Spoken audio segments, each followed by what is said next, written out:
Hey, fellow tennis nerds. I hope all is well. I'm here with a guy you probably know already, Nikola Aracic. I hope I pronounced that right, Nikola. One of YouTube's favorite coaches, channel of 200,000 something subscribers, high level college player, ex high level college player, that is. And the YouTube channel is Intuitive Tennis. I've been watching loads of his videos. They're great. And I agree with most of the things he says, which is why I want to talk to him today. And we get into some other stuff as well. So, welcome to the podcast, Nikola. Thank you for having me on. I've been a fan of yours for a while too. You Cool. have It's always nice to be mutual you have fans. the information that nobody else has. I'm trying. I'm trying to get into it. I mean, if it gets very detailed and Like, very nerdy, but it's sometimes fun, you it's know. amazing. Like if you want to find out what gear, what rackets, what strings the professional players are using, there's very little information on it, online, and it might be outdated. So like you are the spot to go to find out what gear the pros are using. So I'm a big Yeah, fan. I'm trying. I have my spies out there. It's it's what Right. it is, you know. But it's quite funny, you know, because sometimes, like, even if I go to tournaments, they sometimes the pros come up and like, hey, should you really think I should change strings? You know, like relax, Is you that know. right? Like the pros ask you for Yeah, advice? yeah. Sometimes it's happened. Yeah, it's pretty funny Oh actually. wow, that's amazing. Yeah, it's humbling. You don't, you know, but it's fun. It's fun. I mean, I love tennis. It's a passion we both share, Of right? So, course. um, I wanted to like you started YouTube maybe 5 years ago. Am I right? 2018. It was like June. Yeah, It it's was I about think five. May 2018. Yeah. Pretty much similar. I mean, I think I started about that time, and I was like, "What is this? I'll just try, give it a Right. shot." But you've had an insane growth, and you're doing really well, and you also have a very varied level of videos. Like you coach players of different caliber, but you also do some gear reviews, and you also really go into the technique, but also with very common sense technique, which I think a lot of players get. I see them, you know, on all levels gets, you know, and myself get confused with going too deep into certain things and then get lost, you know. So you're trying to be. Why did you choose the name Intuitive Tennis? Well, I created the intuitive tennis methodology prior to starting the YouTube channel, and I have done a lot of research on tennis technique. I've coached a little bit differently. Prior to doing all this research, I wasn't too happy with some of my coaching methods. It didn't make a lot of sense to me. Some things that I was teaching were some of the very common things that I taught, and then I would observe slow motion footage and I would see that actually the pros are not doing what I'm teaching. So it was all really confusing, which led me to do a tremendous amount of research and actually change my coaching style. And I had great success with it. At that time, this is like 2012 to 2018, I was teaching a lot of high-level juniors, and I began to changing my coaching style with great success. My juniors started to play better. The parents were so impressed with the development that they convinced me to put this information out into the public. And the whole thing kind of coincided with the fact that my dad was a coach who I was very influenced by. He was a high-level coach in Croatia and Split, Croatia. And he actually coached very similar to how I coach now. And I very much learned from him early on.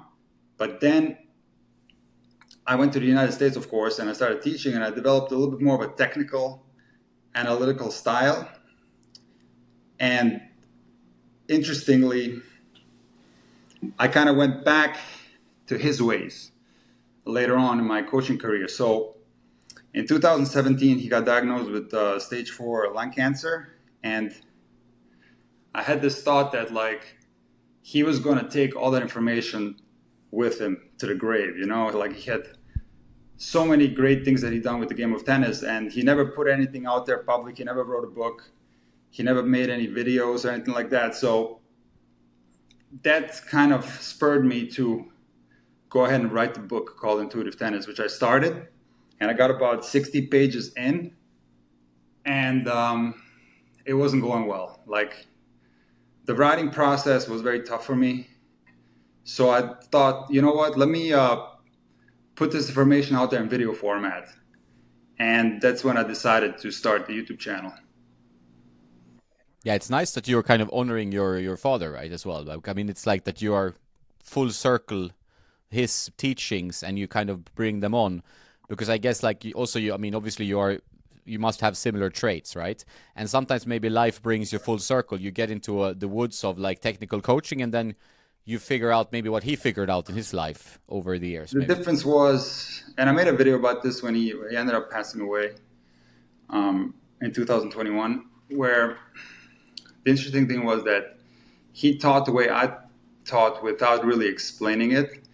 And I wanted to really understand why tennis was intuitive, which led me to do the tremendous amount of research. So I think the difference between me and him was that I wanted to understand why certain things of the tennis game are intuitive and why other things are not, you know? So that'll be the difference. But yeah, our coaching styles ended up being very similar, and I was very influenced by his teaching methods for sure.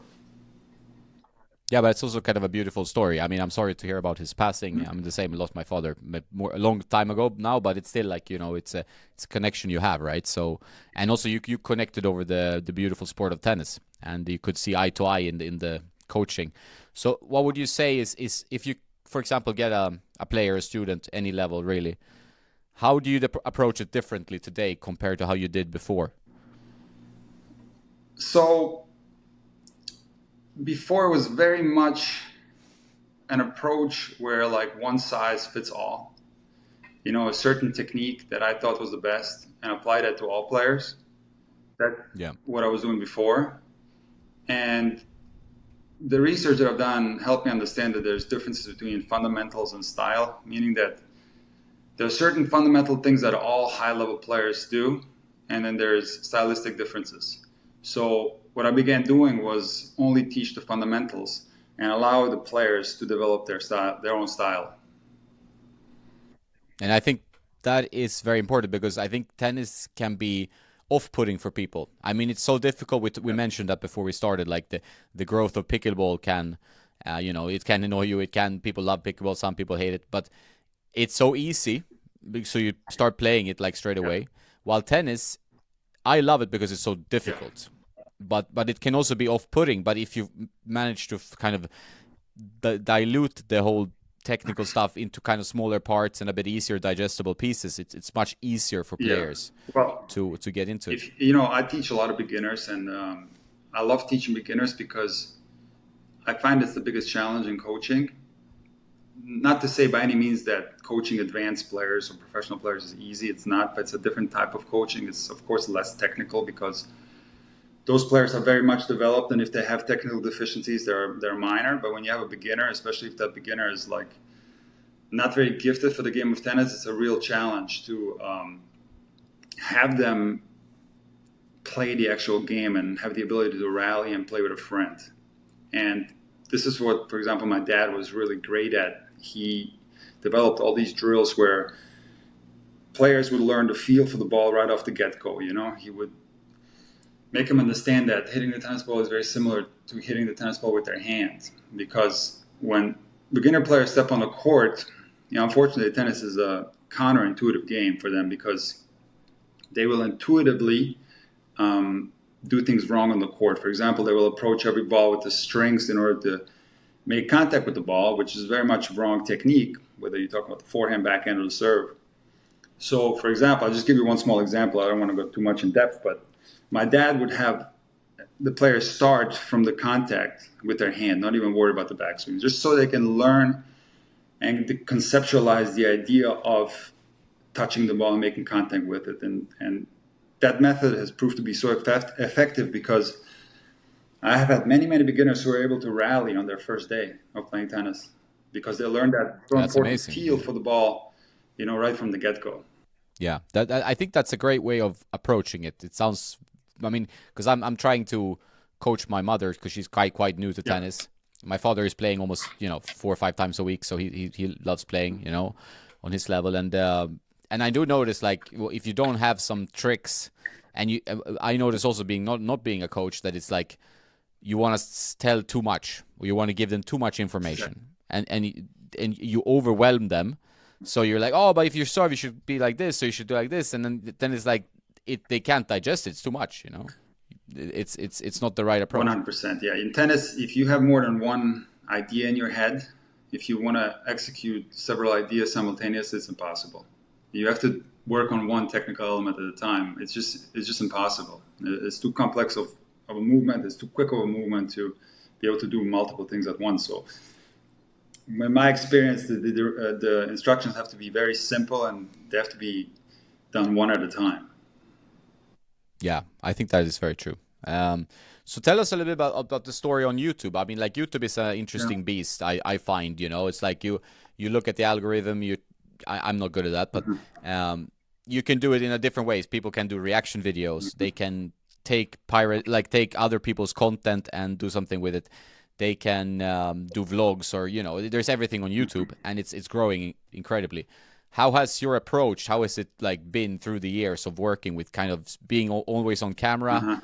Do you do your own editing, or do you have people editing for you, or stuff like that?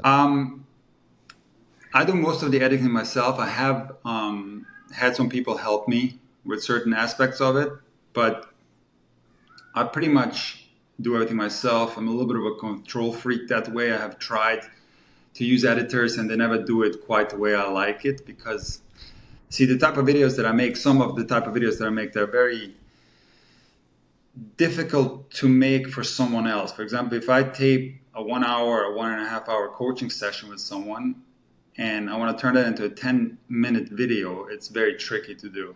And it's almost like I have to do that myself, you know, in order to do it correctly. So it's a little bit challenging. Yeah, I'm the same. I do everything as well myself for that reason. Yes. I don't know. YouTube is it's so difficult to figure out like what's going to be successful and what is not.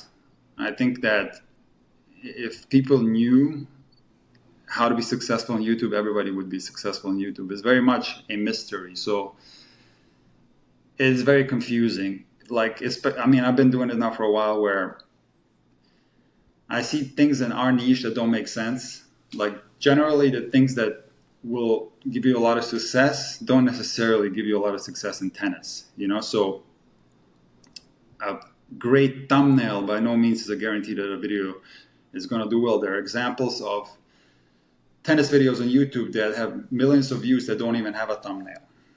So how do you explain that, you know? Then there's an idea where shorter videos are going to do better because people get bored quickly.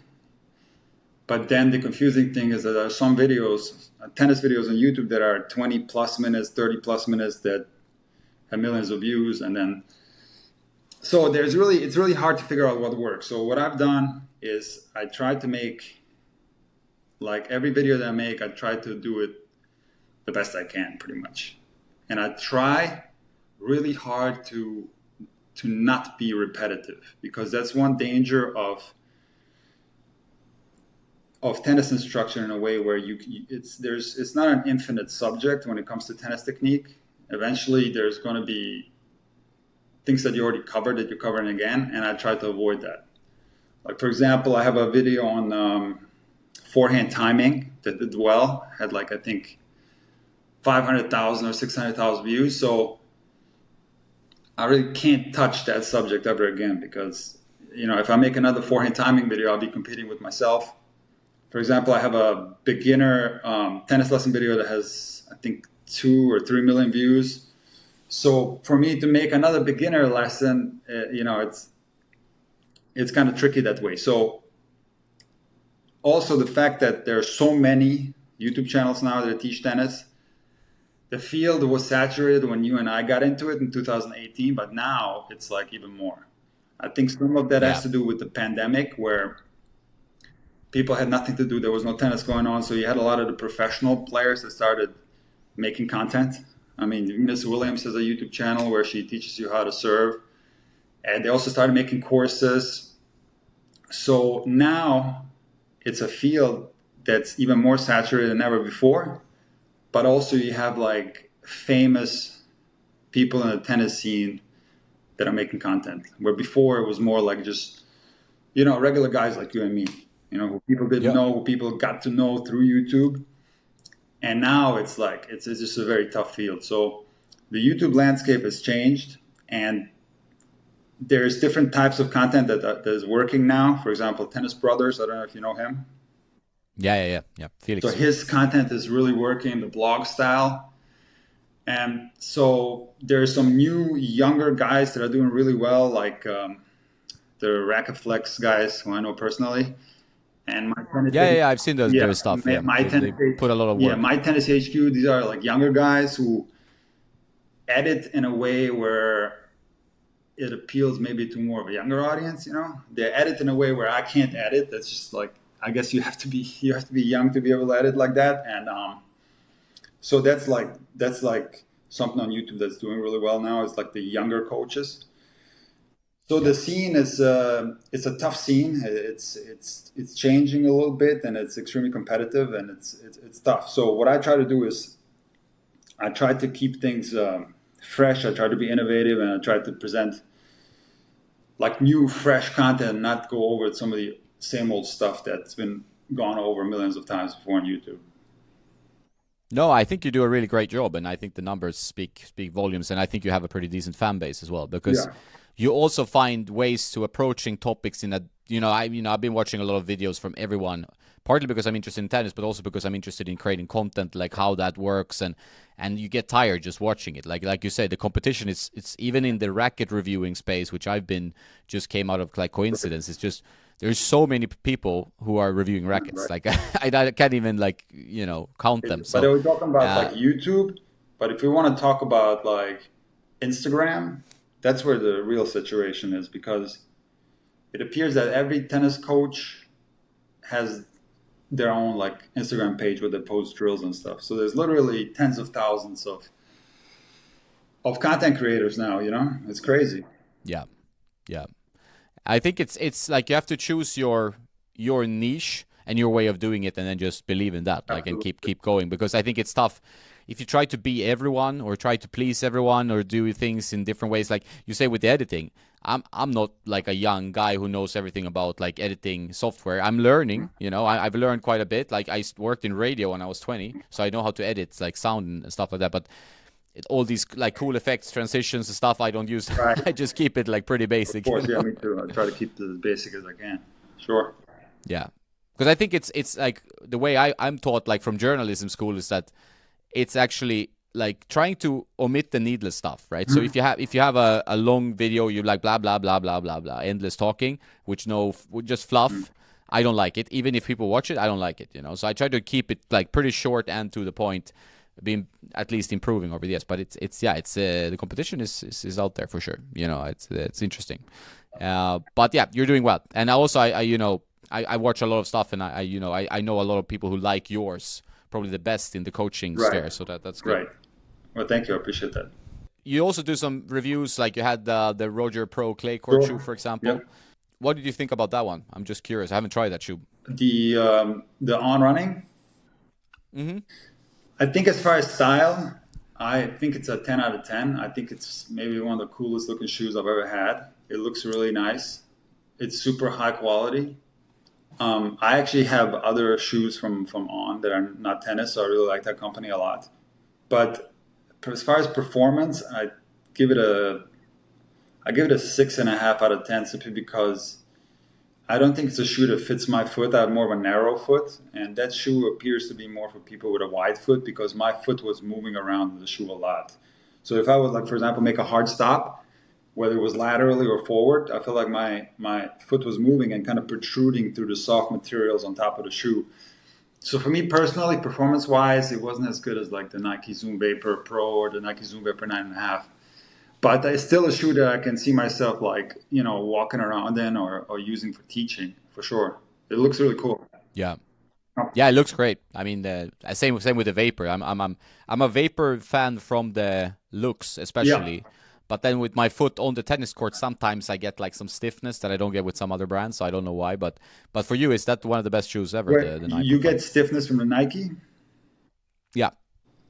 Weirdly, I don't know why. I mean, my physio told me that for my type of foot, which is slightly pronated, like it's the Nike shoes can be a bit of an issue, but for like a flat foot or whatever, it's fine, So yeah, it's just so the shoes are so like individual, right? Everybody's gonna like a different shoe. For me personally, A little bit of it is brand loyalty. Like I really like Nike. I was always a Nike fan. I mean, I was a McEnroe fan. I was a Agassi fan, a Sampras fan. I always kind of like wearing Nike stuff. And then, of course, I'm a huge Michael Jordan fan. It was like my favorite basketball player of all time.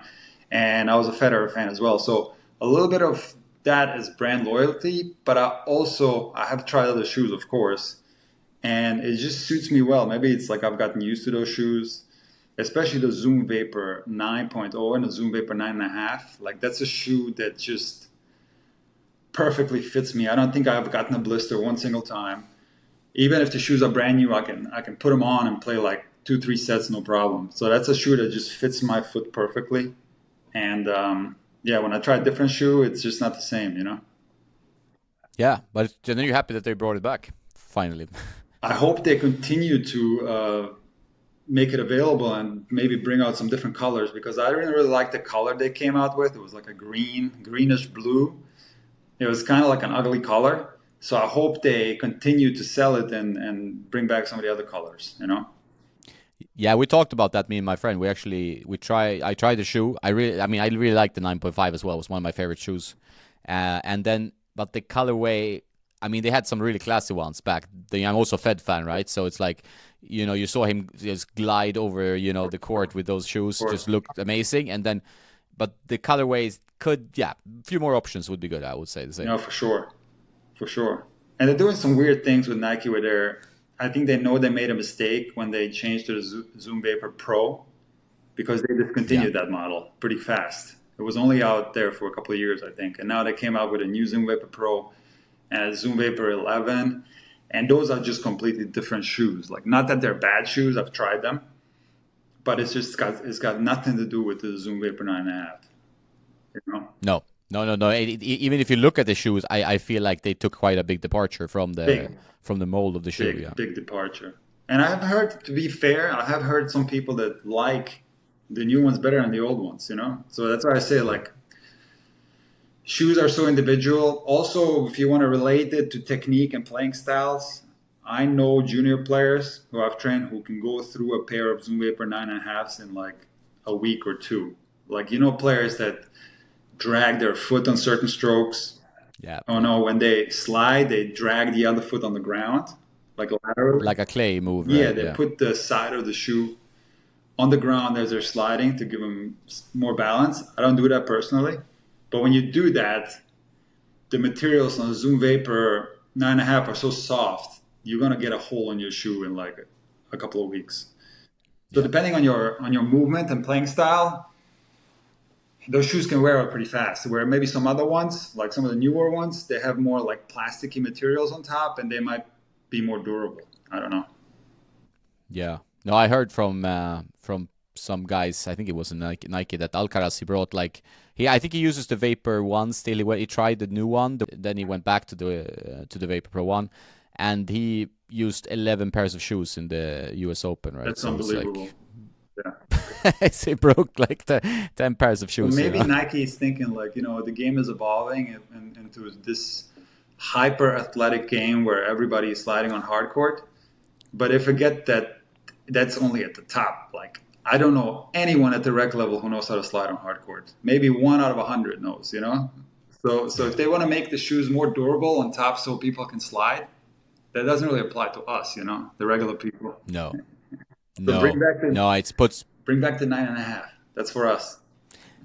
Yeah, I think they need to have a bit of a clear distinction who the shoe is for. Sometimes with the shoe manufacturers, I think it's just like, everything about this shoe is the best. Everything about this string is the best. Everything about this racket is the best. It's like, who is this for? Because we're all different, right? So if this is like a shoe for Daniil Medvedev, who moves crazily around like an octopus, just like sliding and whatever hard court or clay court, or you have a rec player, maybe he's overweight, maybe whatever, he's not going to even use the shoe in like 30% of the same way, right? So it's like they have to change the how they market the shoe and say, this is for you club player 3.5, 4.0, whatever, Well, that's the type good shoe. Can I kind of elaborate on what you just said? Like, yeah, I would love that. Yeah, this is this place where you elaborate. This doesn't have anything to do with shoes, but what you said was just equipment in general, where they're constantly like improving the materials and they make everything better and better and better. And it's always the stuff that the pros are using. So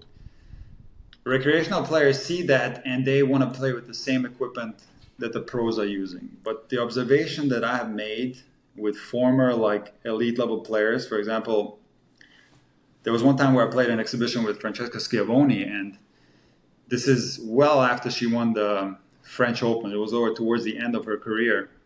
And I picked up a racket and I noticed that she played with a 300-gram arrow, pure arrow. Yeah. And I asked her, "You always play with this?" And she goes, "No, I used to play with the tour version, and then I went down because I'm older now." And I've seen this with other pro players where as they get older, they kind of downgrade their equipment a little bit. They go lighter, they go maybe more powerful as far as the racket is concerned. And why is that? Because their athleticism declines and they need a little bit more help from the equipment. But unfortunately, I've seen so many rec players that want to play exactly with the same thing that, Federer and Nadal were using in their prime. And it's just ludicrous because, the regular person is not even near the athletic level of those players. And even the players themselves, when their athletic level declines, they switch their equipment too. And get more comfortable strings, more comfortable rackets, and so on. Yeah, no, and it makes all the sense in the world, because if you can get help from the equipment, you should get help from the equipment. Exactly. But I deal with this on a daily basis. Like people, they release a Federer autograph or whatever. Mm-hmm. It's a super heavy racket, very stiff. It's nice. Like it hits the ball like nice if you hit flat and hard. And I've seen people who are very high levels, like 55-year-olds who can play with this. But it's very rare that you can play with it. But then everybody thinks that this is the best racket. They think it's like a stereo. You're like, this has the best sound. No. This is for one player, and then this is different. People see it as a TV or an iPhone, right? They buy the Pro model because it's the best, but the Pro is not the best for you, right? That's the thing that is completely wrong information. Well, I have made racket videos on rackets, and these are some of the most videos with the most engagement, and this is where I receive the most backlash. Because I think what happens with some players who take my advice, they take that advice personally, as to say that I'm insulting them, that they're not good enough to play with a high caliber racket, They're in their mind, they think they deserve, based on their level, to play with a great racket. And, I do this, I give advice to someone who has, taught tennis 30 years. And the two things that I look for in my students when they choose strings or rackets is, number one, I want them to be pain-free. But not only pain-free, I want them to play better with the equipment. See, that's what happens often at the rec level, where players completely ignore the fact that the racket that they're choosing is making them play worse. And they only play with the racket, as maybe a status symbol or just because their favorite player plays with it. And they completely ignore that you need to find a racket that's going to maximize your tennis. And everybody's going to be a little bit different, and it's very complex. And you're right, I have seen some recreational level players that play perfectly fine with the RF 97 or super heavy rackets. That's all true, and it might work for some players. And I always say, if it's working for you, by all means continue using what's working for you. But one of the most important things is that you choose a racket where, let's say you have 4 demos and you're hitting with the demos, and one of them is going to be like something special where the ball just kind of feels right off the racket when you hit it. And that should be like a signal, okay, this is it. I'm hitting a little bit better with this racket. This is the one. Independent of what brand it is, independent of the racket specs, who's playing with it, just go by like, is it pain-free? And is this maximizing my tennis? That's what I tell everybody.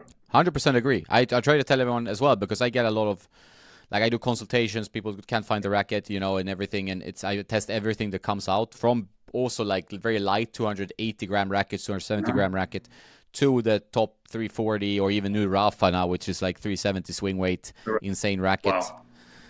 Yeah. So it's his spec, I really had to look twice before I saw, you could understand that they actually released the Rafa specification, so it's like, people will buy it and they might just put it on the wall, or they might hit for 30 minutes, but it's not something you bring to a club level match. I mean, I gave it to ITF pros who play 20-year-old guys. They play futures. They play high level tennis. Yeah. They train with high pro level pros. They're like, nah, I can't believe Right. they can't use that. I mean, they use pretty light rackets. I just told you the story. Francesca Schiavone, Grand Slam champion, French Open champion, played towards the end of her career with a 300-gram racket. So that should be all people need to know.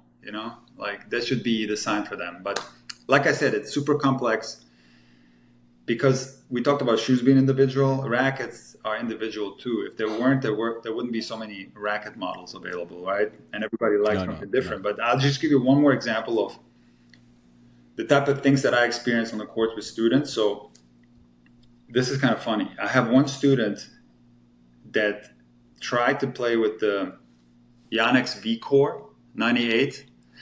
I don't know exactly which one out of that line. And he is a huge Stan Wawrinka fan, right? And he tried and it just wasn't playing that well. For whatever reason, he wasn't playing that well with the racket.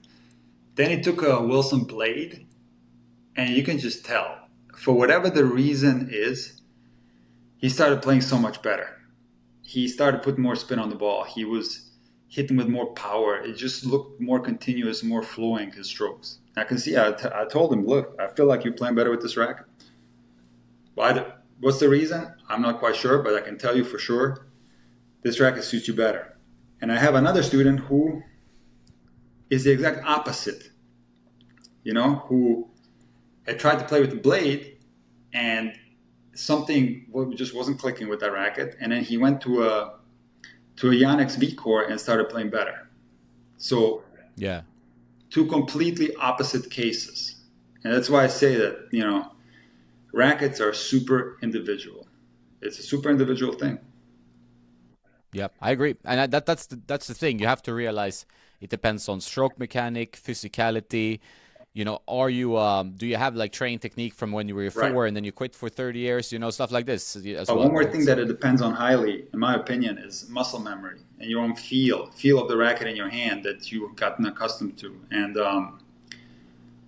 I can tell you a personal story. When I was younger. When I played in Germany, in the club system, I used weird rackets. Like everybody was always like, well, why are you playing with that racket? I used a Hyperhammer 7.2, and then I switched to a Hyperhammer 5.2. The Justine and on racket. Yeah. And then when I came to college, everybody, especially my coach Mel Purcell, the former Wimbledon quarterfinalist, he was a great player. He wanted me to play with a Head Prestige so bad because he thought a Head Prestige was somebody like of my playing style, I guess, kind of like a big server, would like play the best with a Head Prestige. And also a lot of people from Europe in general play with a Head Prestige, especially back in those days. And especially players from Croatia love the Head Prestige, whatever the reasons is. Maybe Vanišević, Cilic, whatever. Yeah. So people just had this imprinted in their mind that I should be playing with Head Prestige. And I've tried so many times, and I just couldn't play with that thing. I just couldn't. I couldn't get the same amount of power. I didn't have the same amount of feel. And I just think that, you get your 10,000 hours in with certain equipment, and your hand gets accustomed to the racket. You get accustomed to the feeling, and it just becomes very uncomfortable to switch. Yeah, and that's the thing with the pros. Like you see pros all the time. Like I know, we had Corin Timothée. He tried Technifiber. We had Bublik. I also tried like Yonex, then Technifiber, and to Head, and then to Technifiber. And then like they go have a tantrum. They break all the rackets. That happened with both cases. They break like 4 rackets on the court because they don't trust the racket. It's not like they hate that specific racket. It's like they don't feel at home, right? They feel like this is the problem why I'm start playing. I can't hit my serve. And for them, it's like it's a level, it's a 1 millimeter here, 2 centimeters there. It's like that feeling on the impact. You can't just give a pro like a regular racket. And they have something that they have built their whole like tennis playing style with, right? For amateurs, it's rarely the same case. You can be a little bit, hey, okay, I can take a bobble out, then I can take a head. It's fine. It's generally fine. We don't have to be too crazy about it. I obviously think like the more help you get, the better, because sometimes it's also important for like a guy like you. You're a coach, so you can tell your student. I think Shamir is the guy you meant, right? The VCore Pro guy. No, actually, Shamir. No, the examples that I showed you of players these are not students that are featured on YouTube. Oh, okay, But right. Shamir plays with I think it's a discontinued Yonex.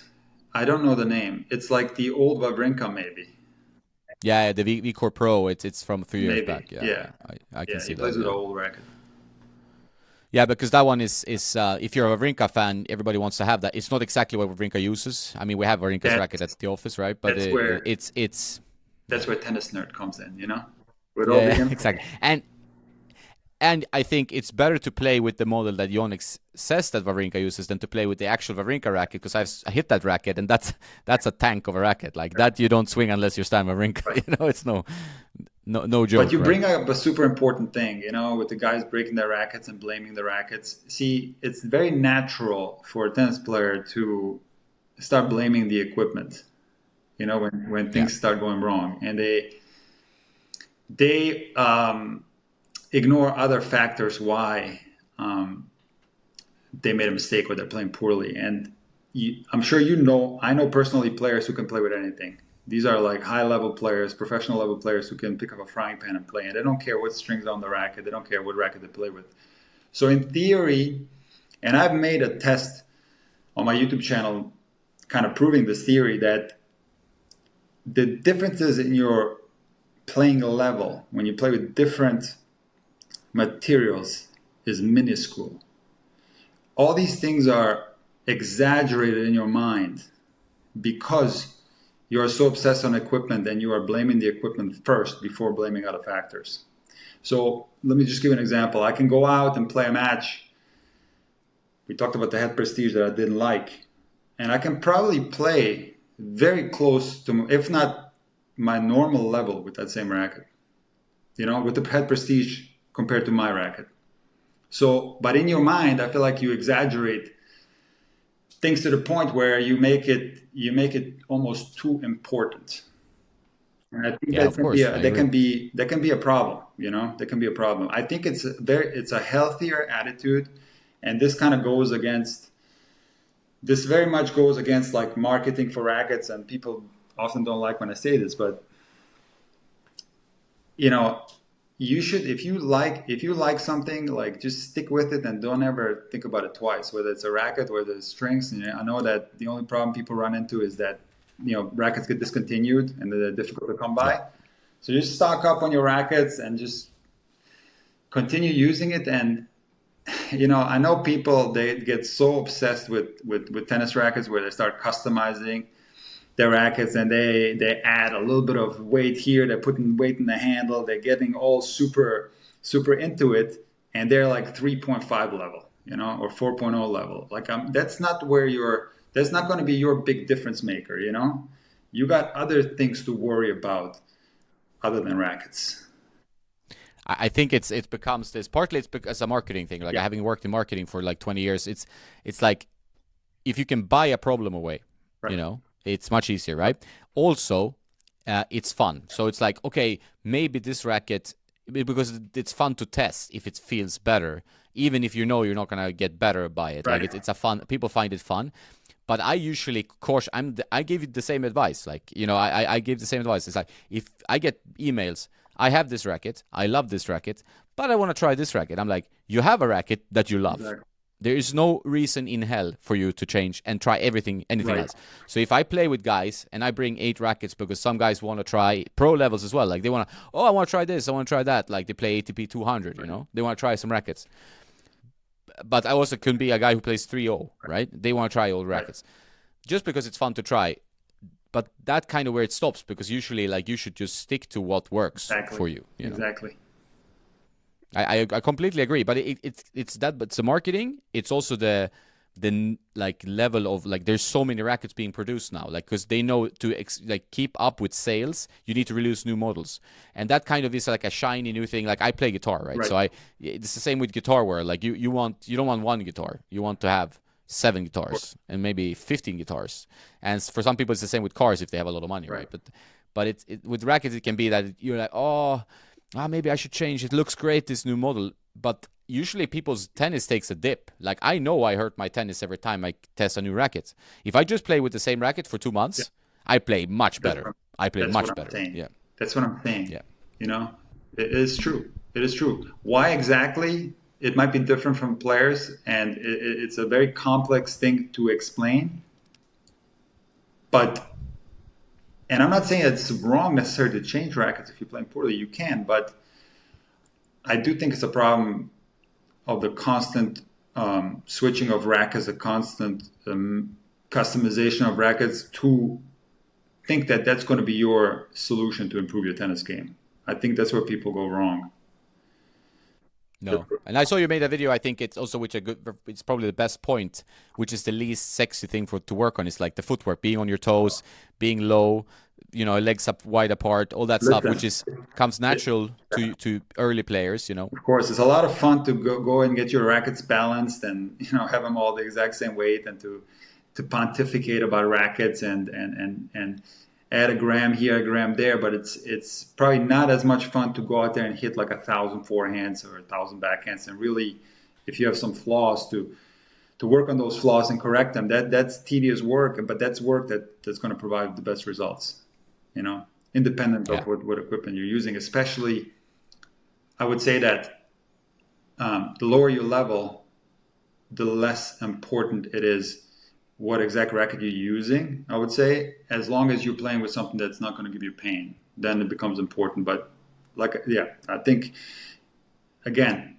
I don't want to be repetitive, but pick something that, like, for a rec player, that's lower level, pick something that's comfortable for you, that doesn't give you pain, and that maximizes your game, that feels good in your hand, and just focus on your game itself and just kind of forget about rackets. I know this is like anti-marketing, but just forget about it. Like, just don't think about it.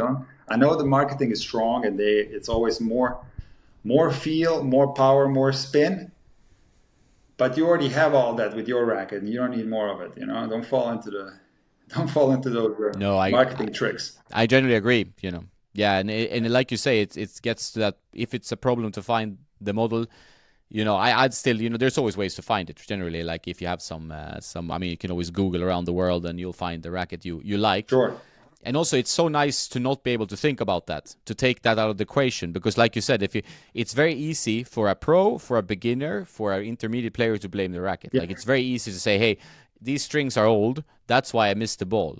But it's not like how you prepare or that the racket, like the angle of the racket face was wrong. It's the strings that was wrong. Right? Earlier, the first connection you're going to make, and this applies to all players, regardless of the level, the first connection you're going to make to that mistake is going to be your equipment, and it's going to be your strings or your racket. It's not going to be, you're not going to analyze, you're not going to say, like, the racket didn't matter, I messed up here. Maybe afterwards you will, but initially, that's, for a lot of players, that's where their mind goes right away. Yeah. I think that's why it's so important to, and that's on all levels, right? I think I see, like, both recreational players that just, like, after they make a shank or they hit a weird shot, they look at the racket. Like, it's like, what did you do to me? It's like, also pros do that. Like, they look at the strings like, something's off here, because that shot would have been. I do that too. But I want to just make one more point. I want to, this is important to me because I've met a lot of recreational players that are huge fans of rackets, and I'm a fan of rackets too. I have more than 50 rackets. I'm a racket collector. I love it. Oh wow! Oh yeah, I have a RF97. I have a Head Prestige. I have old racket. I have weird rackets. Like, I have the two-handled racket. I have the Weed. I have the Bubba Razor. I don't know if you're familiar with these. These are like crazy. No, I'm familiar with all these. But and I saw you did a video with the Snowert as well, the weird ergonomic racket. I have that one too.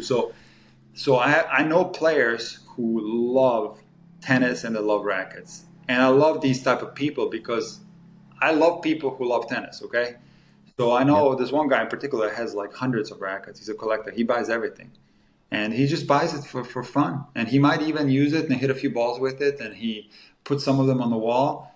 And that's perfectly fine. Like, that to me is like beautiful. And I do the same thing. So don't take what I'm saying. And, like, if you like tennis rackets, then by all means buy them. I'm just going more from the development aspect. just telling you that that's not necessarily the solution to always looking for a better racket that's going to improve your game.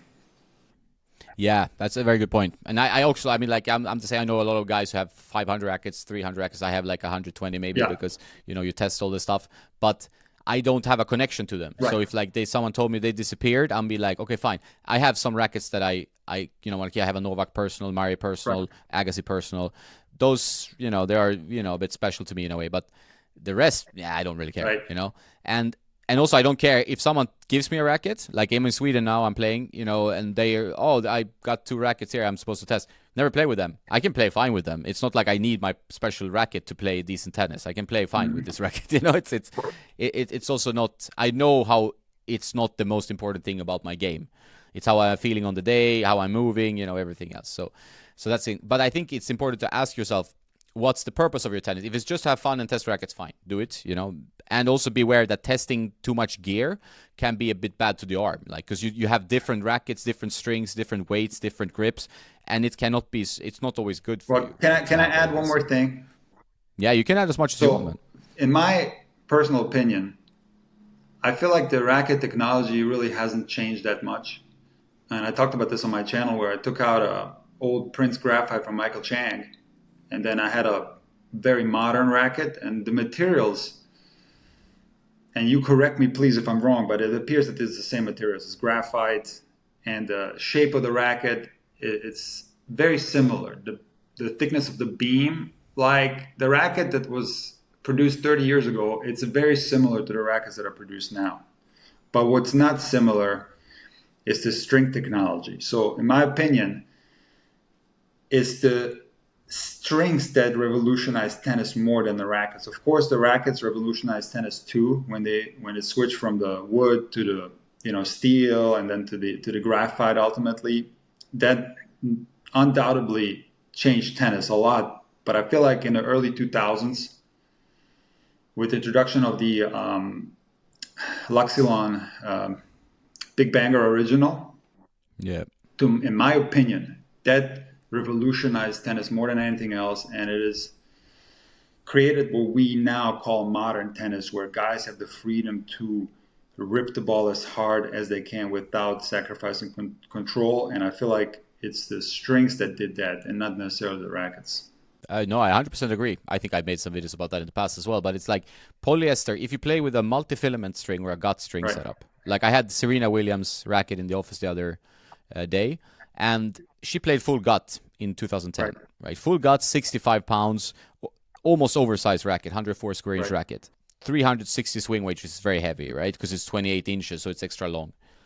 That's a racket for Serena. I don't give that to anyone else, right? That's a very Serena racket. I had Justine Henin-Hardin's racket as well, which is one of my favorite players to watch in the WTA because she had such a beautiful game. Very rare on the WTA tour. And also very high swing weight, very low static weight. Only for her, I would say. So this like copying pros, overthinking rackets, it's not generally a good idea. But the strings make a difference. So if you have multi-filament or gut, it's going to not give you the same bite, not going to give you the same movement of the string, not the same launch angle. So this you can always, change, play around with, try a hybrid, not, but I agree. The polyesters, and from 2000, I would say when the Pure Drive came, Pure Drive-ish, Aero Pro Drive, since then they haven't changed much. Like I think that racket with the more aerodynamic beam was quite a game changer in some ways. But after that, I think it's been 20 years of very much the same thing. No, you're right about that. On repeat. And I made a video, I don't know if you've seen it, top 5 rackets of all time. And I put the Aero and the Pure Drive at 2 and 3 of all time. Those are revolutionary rackets. I mean, I couldn't tell you like how many, I think at one point, the Aero was the most used racket in the top 500 in the world on the male side and the female side. Yeah. At one point, I think a lot of, and this is a trend that I've been seeing, a lot of players are kind of going away from Babolat and switching to Yonex. But yeah, that racket, the Aero with that mold, that was a revolutionary racket. Yeah. And it's still good. I mean, like if you take the first generation Aero Pro Drive that Rafa uses, which have the slightly denser pattern, so you have a bit more control, that's still a fantastic racket. Like that's still fantastic. So, even if you use that racket now and you're like, should I switch? If you have 4 of that racket, why should you? You don't need to switch. It's fine. That racket is great. Now, if you want to know a little personal story, I am a huge Rafa fan. I don't know if you knew that. Huge. He's definitely my favorite player of all time. And I wanted really badly to play with his racket. So initially, when I switched from the Wilson Hyperhammer 5.2, I was testing rackets and I was trying many different rackets, and I had all of the different versions of the Arrow. They even made a longer one because I like a racket to be a little bit longer. And for whatever the reason, I just couldn't play with it. The only thing that got better in my game with that racket was my kick serve. I felt like my kick serve was better, but everything else just felt a little bit worse. So that's why I ended up going with the pure drive, because it suited my game a little bit more. Because naturally, I'm more of a flat ball striker, so the fact that the racket is designed so aerodynamically to benefit spin didn't really benefit me. It actually took away from my game a little bit. No, if I could see your, I mean, I've seen your game many times, obviously, and I would also say that if I see your stroke, I would not recommend the Arrow. I would recommend like an E-zone or a pure drive that goes through the court. Absolutely. Because that's how you play. Absolutely. So that makes a lot of sense. Also I wish I could play with that racket. Yeah, it's a beautiful racket. And also Rafa, I'm a big Rafa fan. Super nice guy as well, and like even played doubles with Tony once. Oh, he did. Nice. Yeah, on grass. Oh, that's amazing. That was cool, actually. Yeah, he's a cool guy. He can hit a drop shot. We played doubles against Barbara Schett and some other player, and it was fun. And don't have to answer this if you don't want to, but what rating would you think Tony is? NTRP? It's tough. 5-0? I think 5-0. 5-0? Yeah, he seems like a pretty good player. Yeah, he's a pretty good player. I think he understands a lot about tennis, but from what I could see, he's like his hands are the key, right? He's very good hands. Yeah. But I don't think he ever played, did he? Did he ever play competitively? Not that I know. Not like on any high level, right? I don't think so. Okay. Yeah. But going back to the point, the previous point that we made, just so we don't lose track, like we're talking about the biggest impact on the tennis game, comparing rackets to strings, and then you brought up the Rafa racket, which I agree with 100%. That was a big game changer, but in my opinion, the strings changed tennis forever. And so when we're talking about the recreational level, I do think the strings are going to be more important for the player, that they find a string that suits them well, than the racket. The differences in the rackets is going to be less than the differences in the strings. I still feel like the differences in strings are huge. Huge. Whether you play with natural gut, whether you play with synthetic gut, multi-filament, whether you're playing with Kevlar, whether you're playing the different types of polys that are around, and different type of gauges, it's going to make a huge difference how those strings are going to behave. So I think that's very important to select the correct string. I agree. More than the racket. I think the string is the more important than the racket. Like it's you could argue 50-50. Like you have a shit racket with a good string, and a good racket with a bad string. I probably prefer the shit racket with the good string, right? I mean, or the racket. Not saying it's shit, but it's like a mediocre or whatever. I agree 100%. Because I think if you have a favorite string, and I test so many strings, I test everything, right? I test all the rackets, all the strings, which is a bit crazy at times. But I know straight away if I like the string or not, pretty much. Like I know exactly what I want from the string, right? And I can say the racket is like it's not for me, but it's like blah blah blah blah blah. But the string, I feel like a connection. Like if I have a reel, or like I have maybe 4 or 5 strings, I think are perfect for me, that I love. Like they're dependable. I know exactly what I get. I like the sound. I like the feeling in the string bed. That's fine then. Then I can take I can take my father's racket and like, okay, I'll play with your racket. I'll just bring this real string and I'll change the strings, right? So I'm extremely sensitive to strings, extremely. And I've made a video on my channel that a lot of people misunderstood. They don't understand the individuality, how tennis equipment affects each player individually. I made a video titled "Natural Gut versus Poly," where I play with I think it was Babala VS full bed, and then I had my string, which is the Kirschbaum Super Smash Orange. So I did a play test. I played a tiebreak with the gut, and then I played a tiebreak with the poly. And same racket, right? I guess, yeah. Same racket. And I did not put on a show. People were accusing me of putting on a show and faking the whole thing. I didn't. I played full out both tiebreaks, and the differences were night and day. So again, like personally, I'm super sensitive to strings. If I get a string that I don't like, I'll cut it out immediately. And I'm willing to try different strings, no doubt about it, but I'm super sensitive. More sensitive than with rackets. Yeah, and I think the pros are the same. So, like, if a pro changes strings, it might sound like it's a very small thing, but for them it's a big deal, Huge, right? So if they test a new string, it's a huge deal. huge. So it sounds like, oh, so he's testing a different string, is that like, who cares? But I'm like, yeah, for them it's huge. Like they hit a million balls, right? You have to understand, like if they don't feel the 100% confidence in the gear, they're not gonna win, because on that level, the level is so high, the intensity is so high, so they need everything. It's like a Formula One race car. Absolutely. These players are like, they need the physique, everything has to be top to compete on the ATP or WTA. Yeah, it's insane. Yeah, but this is where it's a game of percentages at that level, like where everybody is so good, everybody does everything so good. It comes down to these small little percentages. Mental game, Yeah, maybe like, form on that particular day.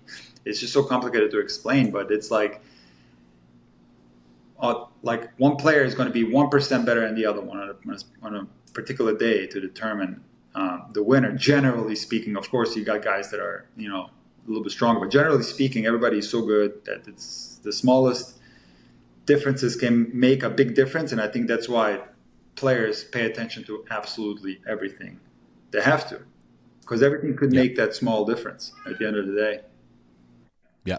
No, that's important. And it's like, if they get, like, they're the same with stringing, right? If they get the wrong tension, Yeah. or they feel like the stringer didn't pay attention, the stringing is important as well, because if you have a sloppy stringer, you're gonna have an inconsistent string bed. You're not gonna get any control from even a good string. So it's like, for them, it's like, okay, I feel something's wrong, something is off here, because they want to play with the exact same feeling every single time. They don't want to think about Do you that. want to hear a story that's related to what you said? Yeah, I'm always up for stories. So when I finished playing college tennis, I started teaching immediately. Like I never tried to play futures or anything like that, and ended up working in Hawaii.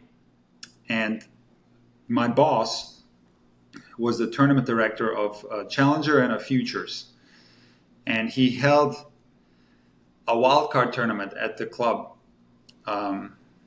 where I was working, and ended up winning this wildcard tournament. And I actually got a wildcard for the Futures main draw. But at that Wow. moment in time, I wasn't playing anymore. I only had one racket to my name, because that's another long story. I won't get into that now. But I had one Hyper Hammer 5.2. So I needed to have this racket freshly strung before every match in that wildcard tournament, and it ended up being okay. It held up, and I knew that I needed to string this racket freshly before my first round main draw at the Futures. So I'm at the club, stringing the racket like a couple hours before the match, and I am done with the racket. I'm about to tie a knot, and I look down and I realized that a tool from the string, it was one of those, I don't know what the exact name is, but it's almost like an ice pick that you use to make the hole a little bit bigger. Yeah. The handle of that somehow got stuck between the string, and I had already tied the knot. So that I had to do like a little racket surgery and fix that, and it was awful. It was awful. The racket on top was there was absolutely no tension in the strings on the very top. But I had no time. To string this racket again. I only had one racket, and that's the only racket I could play with.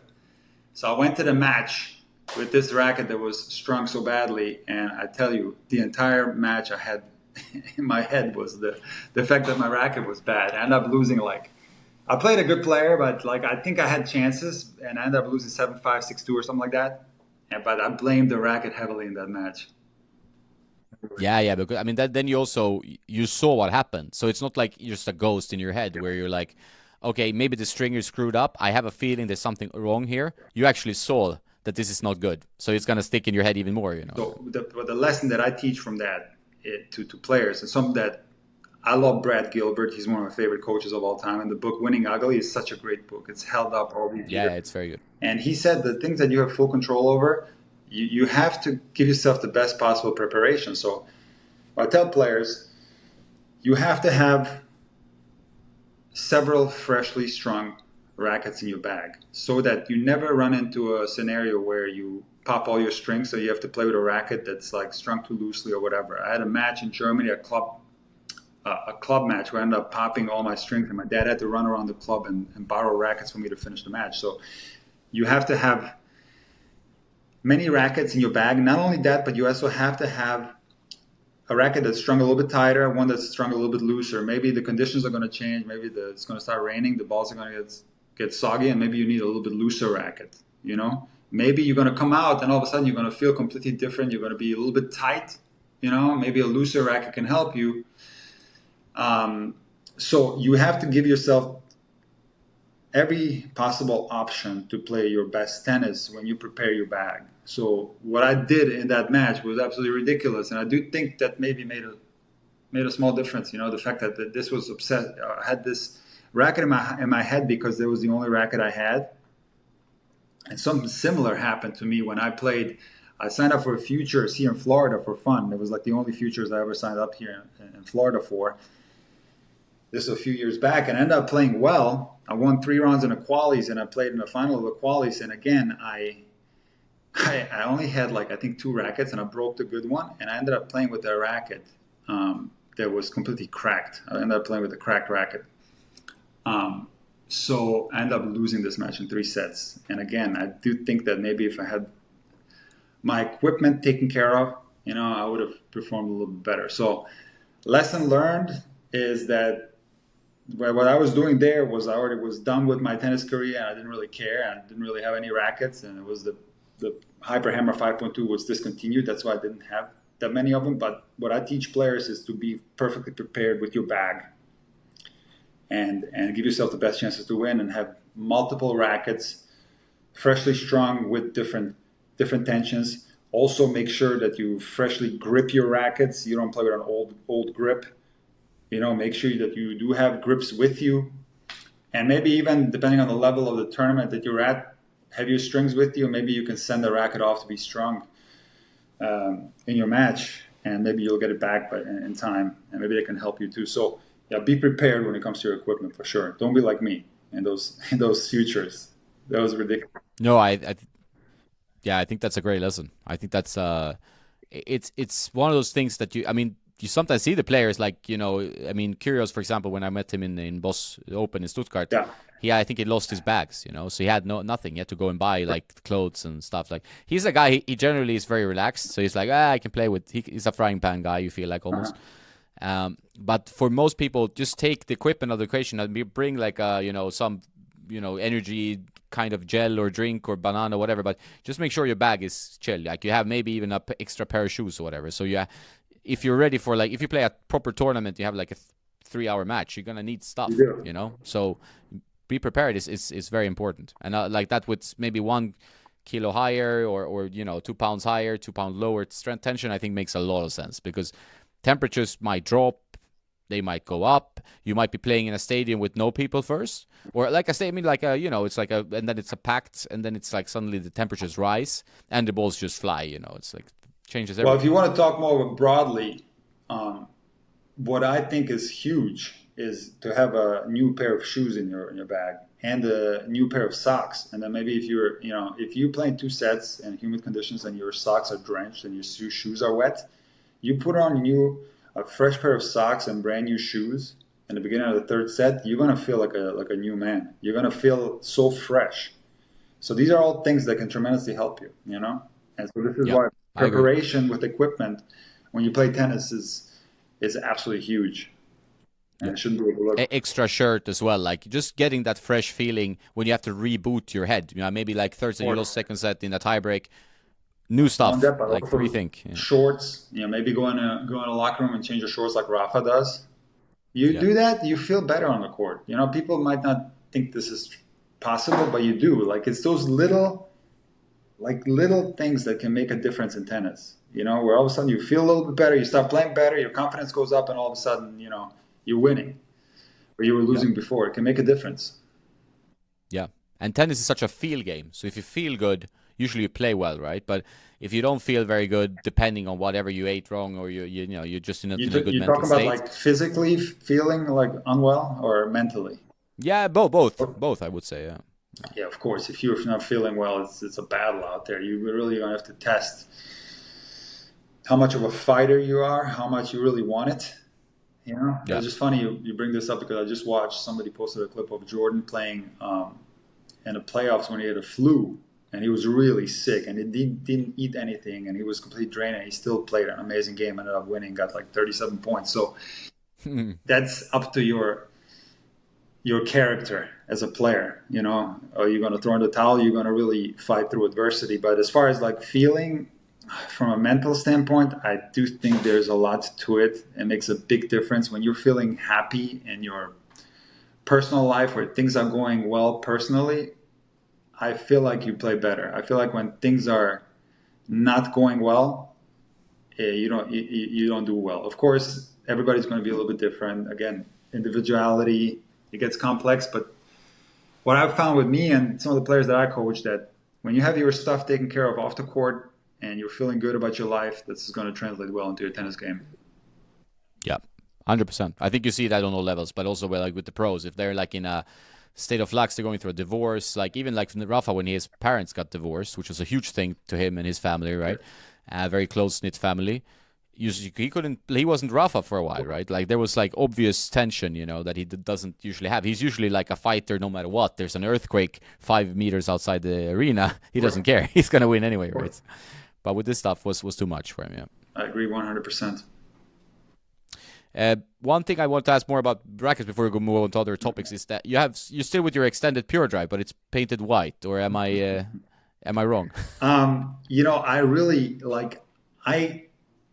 there's a reason why I haven't really answered any questions on this, and people, it's crazy. On a daily basis, I get a question, what racket is that? And then people are guessing, is this the Wilson Shift? Is this a Technifiber? I'm going to hopefully be able to reveal soon what's going on with my racket. But right now, I'm going to have to decline to talk about my racket just for now. But hopefully soon I'll be able to tell people and tell you what's going on with my racket situation.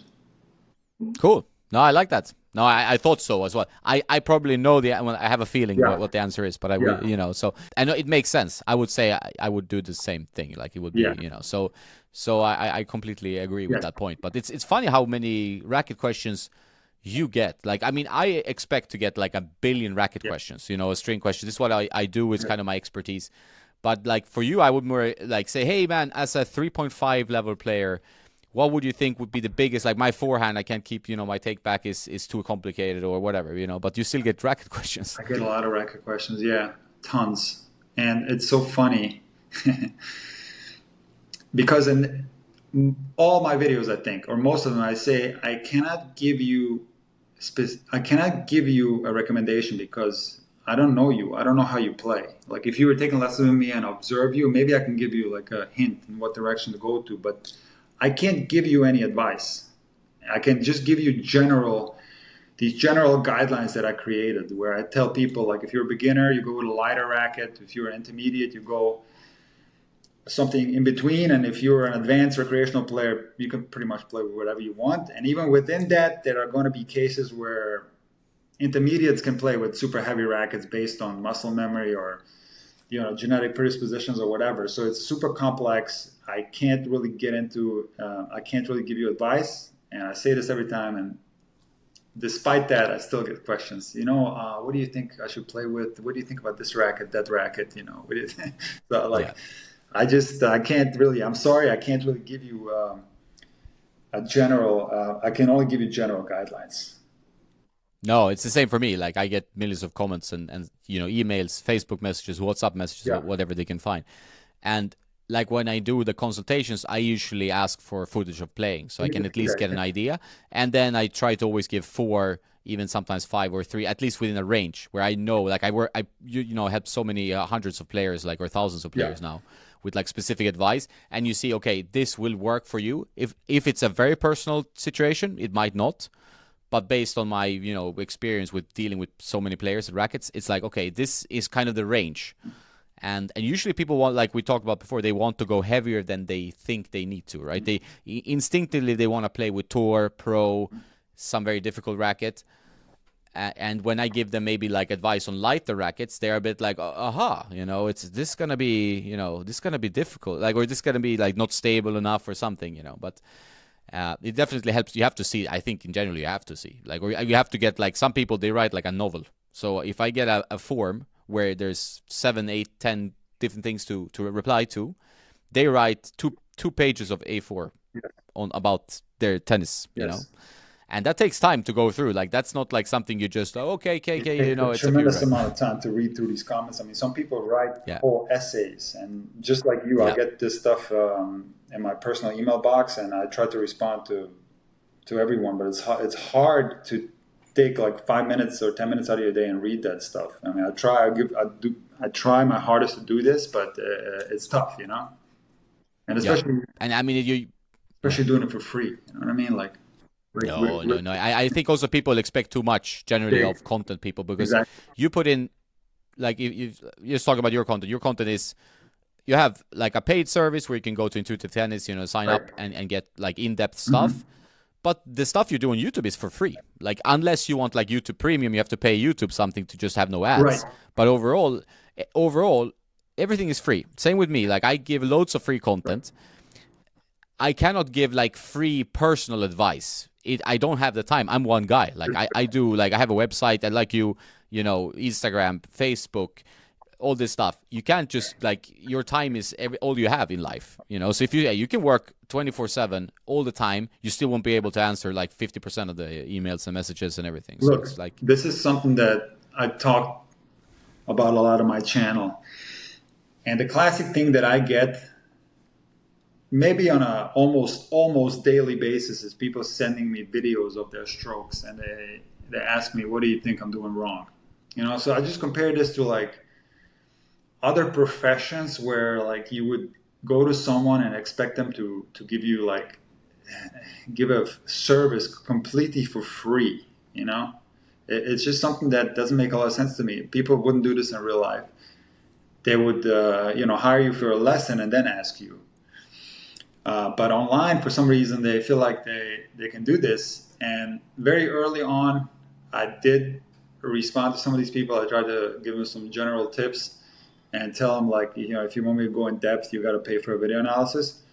But now I'm to a point where I can't even look at the videos. I just don't have the time to commit to that. You know, I don't think people understand that this is my personal time. This is personal coaching that I'm providing to you. I cannot do that for free. Like, I have my free content.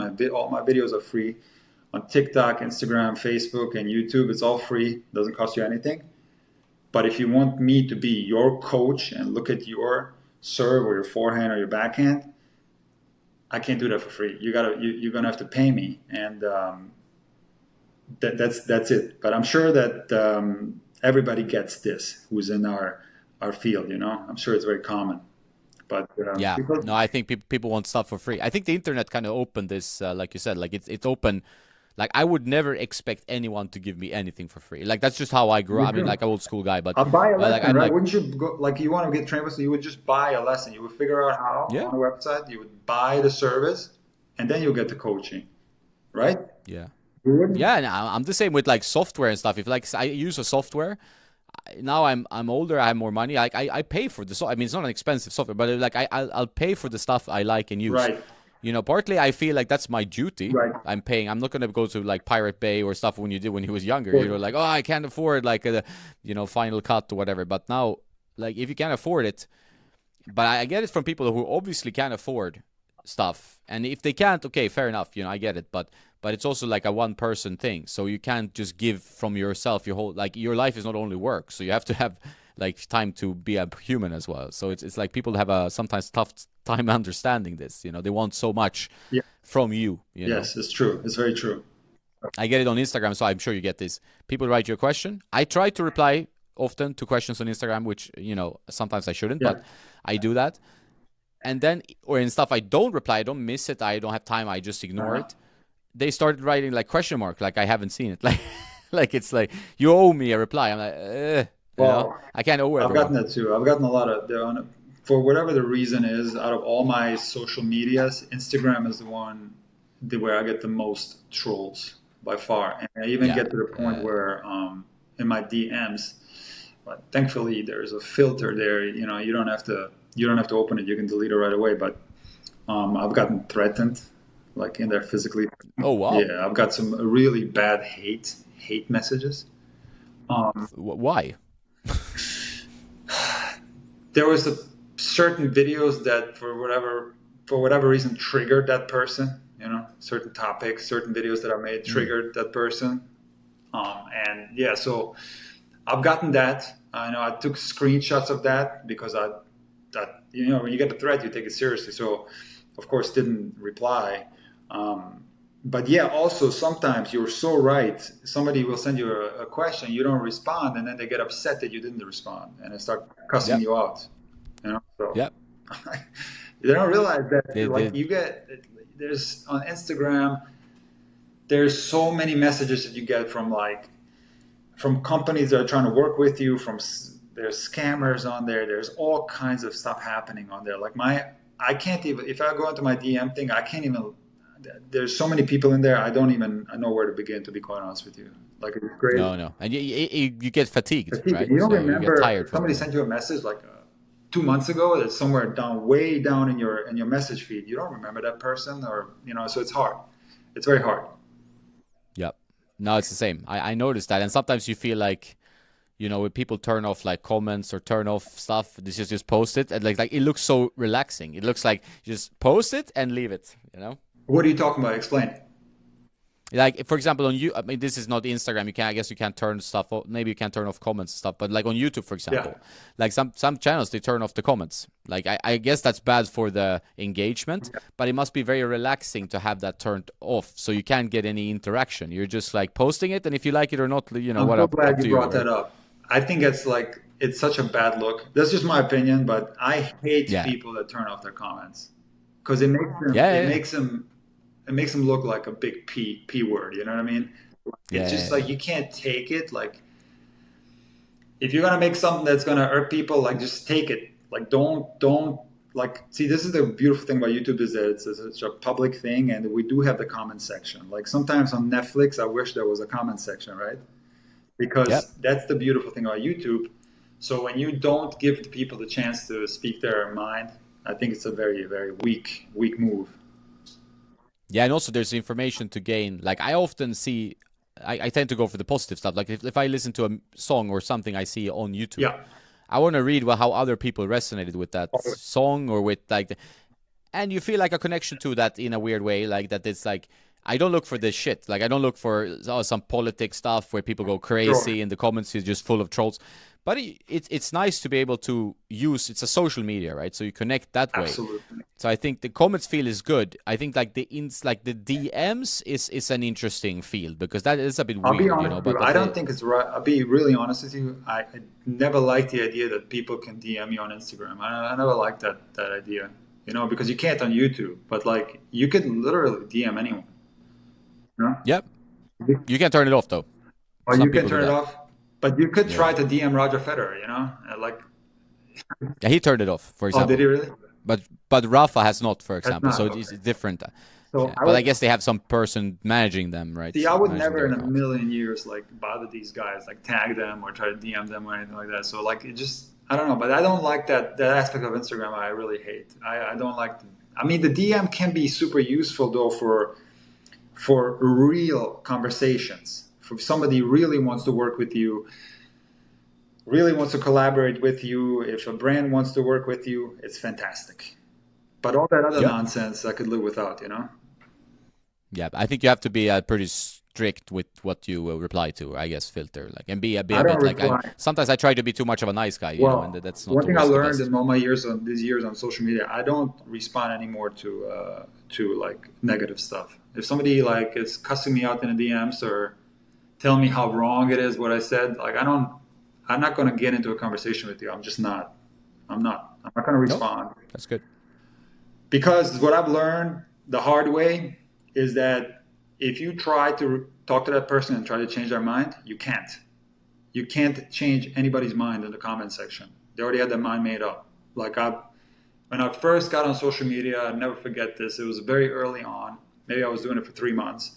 I got into this like, I'm not joking. It was like a 70 or 80 thread, 70 or 80 message thread exchange back and forth with one person. where I was Wow. trying to explain my position. This was something like some technical thing on the forehand or something like that. I don't even remember what it was. And I was going back and forth, and I was explaining myself, and I was providing proof, and I was doing this and that, and nothing worked. Other people started to get involved, and it was a whole thing. And then I said something at the end, and the guy got mad. And since he posted the first comment, he deleted the whole thing, and the whole thing was gone. And so I was like, I just wasted like hours of my day on this with absolutely no resolution. The guy didn't learn anything. This was the biggest waste of time ever, and it was a lesson learned. And I'll never forget that. Never. No, I think it's also there's so much time wasted on Twitter, Instagram. Like there's so much just time. Like whether you scroll, whether you comment, there's just time. And when you do content and you do a lot of it, you can't waste that time. Like this is not worth it, right? Well, if you want to talk about the different platforms as far as tennis, I'm not on Twitter anymore. I mean, I am on Twitter, but I'm not really active on there. I don't really go into the conversations or anything. But to me, it's like the most negative platform for tennis is Twitter. It's very negative. It's a lot of In general, I think, yeah. people that are hating on players, that are, talking bad about players, criticizing their whatever in the comment section. Is pretty toxic. It's pretty toxic. Yep. I think that's like more than any other platform. I think Twitter is bad regarding that. And I really sometimes hope that these players, especially if they're younger, are not reading that stuff. I hope not, No. because it's not fun to read some of the stuff people are writing. No, I would, as a player, since they can get like death threats from gambling addicts and Right. shit like that, they get that stuff. As a player, I would probably turn off comments and not be on Twitter. Twitter is more like this is like full of trolls, right? It's trolls.com Twitter, right? Yeah. So I would be like posting things on Instagram because you need brand deals, you need to be seen. That's what people pay you Yeah. for, to make a business outside just winning tournaments. Of course. But I would like be really like not engaging. I would be just post this. That's it. Whoever's in their camp, we should tell the player to get off social media, because like what happens is, this, these guys bet on a match and then they end up losing their money and they get mad at the player. Yeah. These guys are like, they're horrible to the players with their rights. Absolutely horrible. And why would you want to read that? And I've seen some players get into it with these guys, and they start responding to them and stuff like that. And I'm like, just don't even read it. Don't even know that this type of world exists. You shouldn't even be aware of this world. No. Just do your thing, But it's hard, because social media is so important, especially to the younger generation. It's hard. It's easier said than done, Yep. No, I agree. How has your TikTok journey been? Like, I've just started it just because someone told me give it a try, and I'm like, this is when I scroll through TikTok, I get worried about mankind. Like, I just like, is this what people spend time on? I gotta be honest with you. Like, it's out of all the platforms, it's my absolute favorite. Like, YouTube and TikTok are my favorite. I don't really like Instagram that much, but I like TikTok and YouTube. And TikTok, the algorithm is so precise that it knows exactly what you like to watch. So on my TikTok, it's no tennis whatsoever. It's all like cat videos, dog videos, and like, I don't know, snakes and elephants, just all animals and stuff like that. And I love it. And then there's like a lot of like funny stuff, like comedians and stuff like that. So it knows exactly what I like. And I'm actually very active on TikTok. I'm probably more active on there than any other platform. I will even comment on other people's videos. This is videos that have absolutely nothing to do with tennis. And so very early on my TikTok journey, I did create TikTok content that was like trending on TikTok. So I would try to recreate trends and relate them to tennis. And I stopped doing that because, I don't know, even though it was fun to make these videos, they were a little bit cringy. Like, they were a little bit on the cringy side. So I stopped. And some of them did actually pretty well. But so now I kind of do just kind of more dry instructional content. Don't try to be funny so much. And I love it. I love that app so much. I just hit 1 million likes yesterday, which is huge. Very good, huh? Congrats. I got like 49K. So it's very difficult to grow as a tennis creator on TikTok simply because tennis is not that popular with the younger audience, you know? Like No, you do notice that quickly when you're on yeah. TikTok, like that tennis is low on the priority And the list, right? tennis IQ of the people that comment on the videos that done well for me, I have one video that has 6.2 million views. The tennis IQ on the commenter is non-existent. So these people absolutely don't know anything about tennis. So this is the unfortunate thing on TikTok, is that you'll see a little bit more into like that tennis is really not that popular amongst the young generation. Where on YouTube, my audience, the vast majority of my audience is between the ages of, it's male, by the way, it's between the ages of 35 and 65. Yeah, sounds like my Yeah, audience. this is who watches tennis. This is the same people that watched McEnroe, O'Connor's, Agassi, Sampras. They're still watching tennis today. This is the scary thing. Yep. It is a little bit scary. I have noticed the same phenomenon, Yeah, right? I'm Like if telling you you. take other sports, I mean, you're a Jordan fan, as am I. I mean, I saw him I was in DC when he played for the Wizards, Yeah. right? So, okay, he wasn't Jordan when he played for the Wizards, Right. so it's not really fair You enough. know what? He did But actually pretty good there. He didn't do as bad as people make it out to be. He did play pretty well. it's He true. got hurt too. That's He true. got hurt. Yeah, he did. Yeah, he got hurt. Yeah, I remember that. But yeah, it was a big thing when you lived there. Yeah, but sorry to interrupt you. Go ahead. No. But it's like basketball. You see some sports they have this momentum, and tennis. I think with like I was worried for tennis. I mean, Fed Rafa. You know, that's how I came back to tennis. Was like Federer was just dominant. Then Rafa came. It was just a beautiful rivalry. Two guys. You kind of root for them both. Right. But you know, it's just huge battle. Everything was beautiful. It's like poetry, right? It's like a storyline in a movie. Right. So then, like when they were getting older, everybody talked about it like word, and then you have like Moratoglu, who's like, okay, need to have UTC, like this ultimate tennis showdown Right. stuff, which is very very different. And now you get like Alcaraz, you get Rune, you get some good players that play Yeah. like spectacular. They know every shot. They are so explosive in their Sure. movement.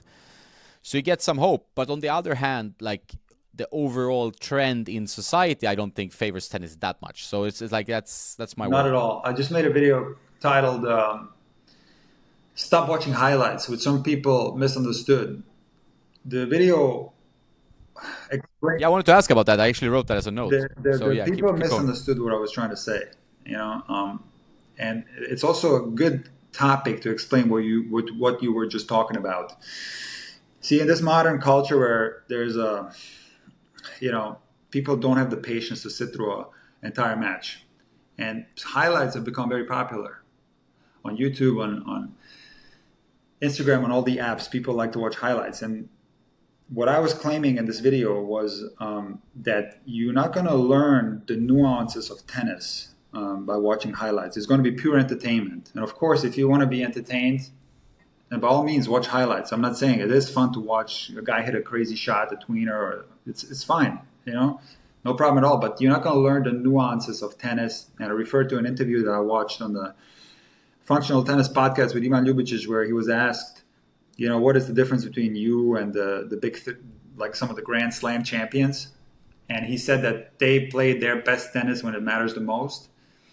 And for example, that you won't be able to pick up in highlights, because like you have to watch the entire context of the match to understand what happened in the match. If you're interested, you can watch a match passively and not learn anything, no doubt about it. But you can learn a lot from seeing how the best players play in the most important stages, which doesn't necessarily mean that you can copy their technique. I'm not even talking about that. So the fact that Federer is going to play a certain way in an important stage of the match doesn't mean that you can play that same way and be successful. But I think it's very valuable for especially juniors to watch full matches to learn more about the nuances of the game and how it's played correctly, something that you won't learn in highlights, because what you're going to learn in highlights, what you're going to see, what goes viral in highlights, throwing rackets, tweeners, crazy low percentage winners. And of course, the young generation is going to copy that. They're not going to copy the high percentage play that Djokovic did when it was down 30-40, 4-5 in the third set. They're going to try to copy the stuff that they saw in the highlights. So that was my point with the video, that in this modern society, unfortunately, there's not enough patience to watch a whole match. And tennis is all about patience. Tennis is a game where you can't win a match in 10 minutes. You have to be patient. And Yeah. you have to also be patient with your development and the way you learn. It takes a lot of time to get better. So I don't think the current psyche of the world with a short attention span is going in tennis's favor. No, I agree. And I don't think any like gimmick, maybe like the UTS or whatever, is going to help at that point either, because then that changes it too much. I have hope that like people listen to long podcasts now, like, so that's at least some trend that it's positive. Maybe it's an older generation that, so I mean, I don't know the data exactly. I think that, I'm sorry to cut you off, but I think the difference with the podcast is that you can listen to it passively. I think a lot of people consume podcasts passively, so they'll put on a pair of headphones and start cleaning the house, or they're listening to it in their car, and you don't necessarily have to sit there and watch.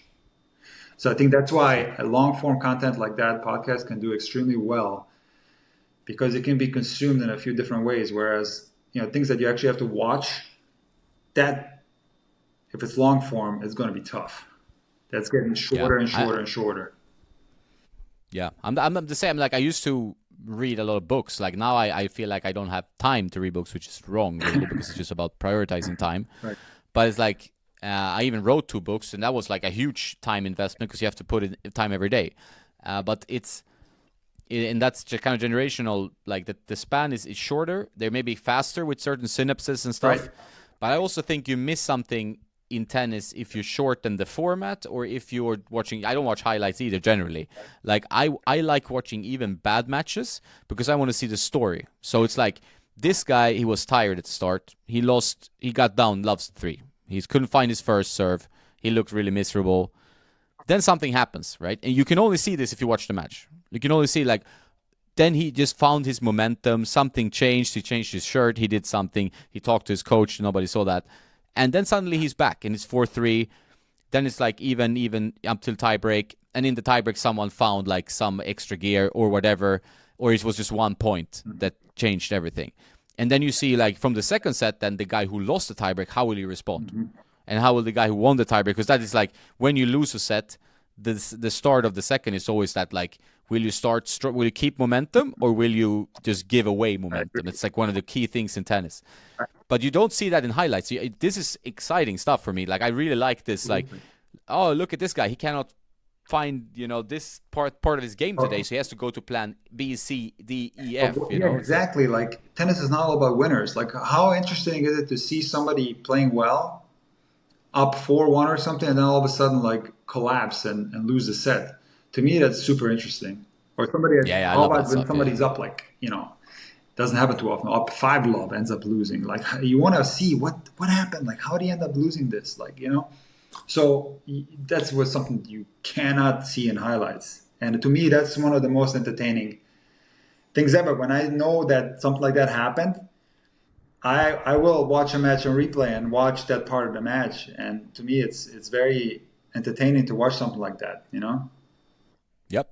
It's the storyline of the match. Absolutely. So that you see, like, classic matches, they are usually classics because they have an ebb and flow storyline. Absolutely. It's not like Federer just blasting, like, he's on his best form, he wins 6-3, 6-love against Murray, for example. Right. Which happened. And that's amazing to watch Federer in full mode. Sure. And Murray playing, But it's more fun to watch a match that goes like first set, then tough, and then second set was this, third set was this, fourth set was this. Then that's the entertainment, right? That's the main entertainment, I think. To me, the 2 matches that were the craziest was McEnroe-Lendl, French Open final, and Agassi-Medvedev, French Open final, where it looked like I know, I remember that one. It looked like the match was over when you were watching it, and then all of a sudden something shifted, and the match completely reversed.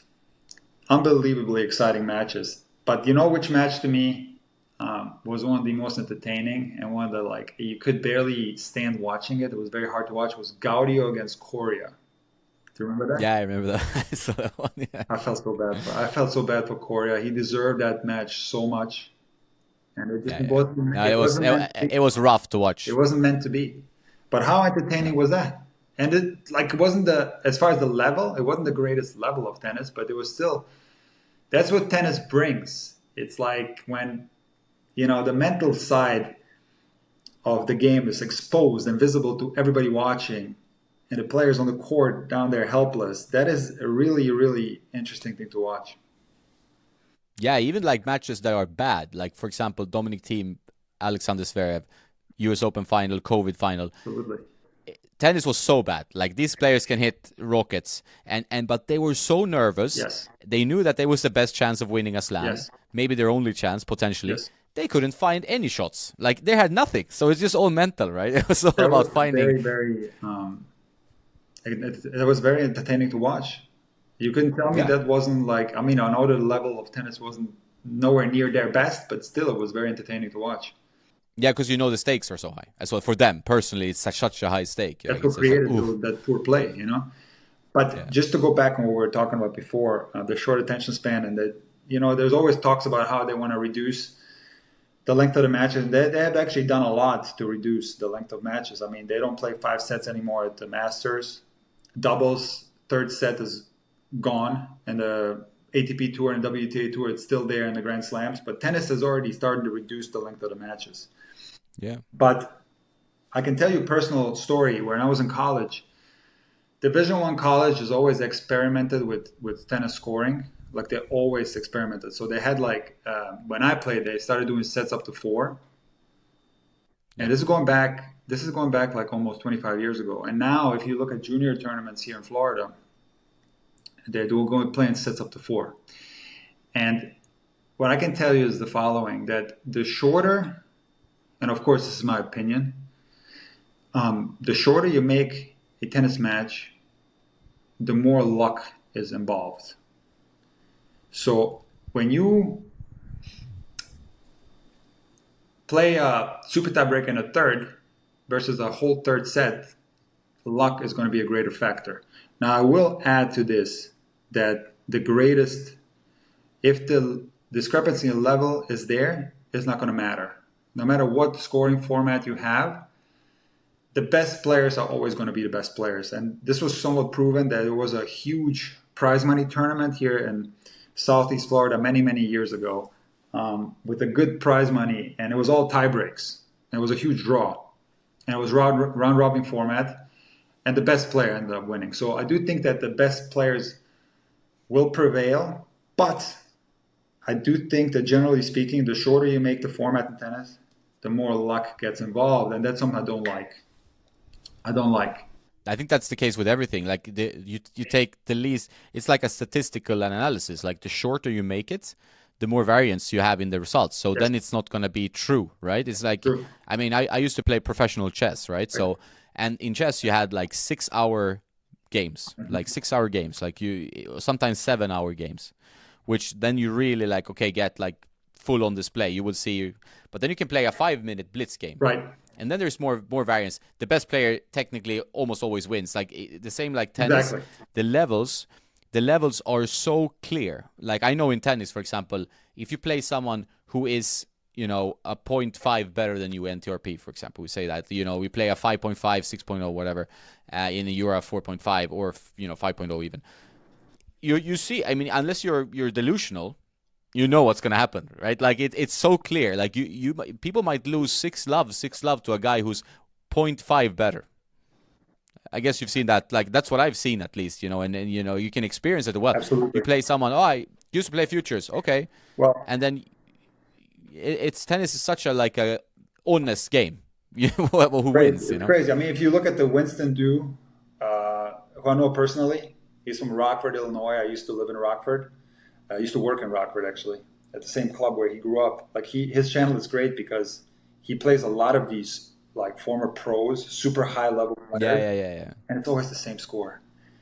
It's always 8-0 or 6-0, 6-0. And now he started doing like a handicap where they get 30 love in each game and they still win, because people get upset at me when I talk about this, but you know there's no bigger difference in tennis than the difference between the recreational level and the high level. And people get upset when I say this, but you cannot make up the 10 or 20,000 of hours of not only training but competition and match play and the craftsmanship of a high level player and think that you can somehow bypass that as someone who started playing tennis as an adult. It's going to be impossible. So I No, no, say I know 100%. I've seen it in my own personal experience because I've worked at many clubs, in Europe and in the United States, and there's never been a scenario where I've seen a rec player take out a high-level player. What's a high-level player? I'll give you a simple definition of one that I go by. Is someone who is capable of making money with tennis. If that person is able to get paid by a club in Germany or France to play matches, or is able to win matches in the qualies of futures, that's a high-level player. So, for example, that tennis brothers Felix, he's winning matches in the qualies. That's a high-level player. That's my definition. If you are someone who's going to go to a futures and get blown out in the first round, or it's not quite good but not quite good enough to get paid by a club to play, you're not necessarily a high-level player. You're in that in-between zone. You're not necessarily rec level either, but you're in that in-between zone. So, like I said, there's no greater difference than the difference between high level and rec level. No, and tennis is so harsh. So it's like the scoring system with that you have to win 4 points to win a game. Right. Will tell everything, right? So it's not like, even like if I also saw the video he got. I like that channel as well. Like it's quite shows level differences. Right. As a guy who got to tennis pretty. I mean, I started early, but got to it late, and I sometimes train with really high level players, right? But just like fun. I know how bad I am, right? But a lot of people don't, and because I'm around tennis a lot. I've been around since I was younger. Right. I love tennis, and I know when a guy is very good. I can see it after 1 second, right? It's like, okay, this guy he's gonna blow me off the court. I know that, But a lot of people think that they're like Roger Federer, but they just woke up too late, right? So it's like, it's a weird thing, People are delusional. I can see when you're in a club setting, people talk, and people like, they're like a little gossip queen. So there's this. I can just remember just a story from a few months ago from this guy that I teach, where this is a club where the teaching pro, is a former like D1, like for a good school, okay?